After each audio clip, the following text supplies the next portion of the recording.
এটা হলো ময়ূরভঞ্জ স্টেশন পুষ্কর মেলা।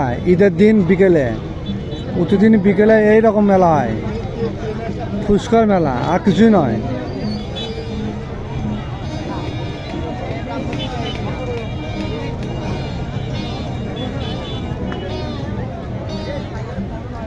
খালি মানুষের মানুষ, ব্রিটিশ আর একটা হয়ে গেছে।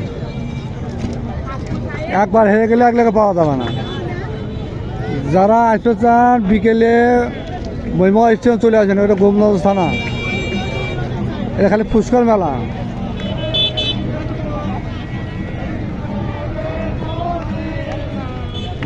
তারপরে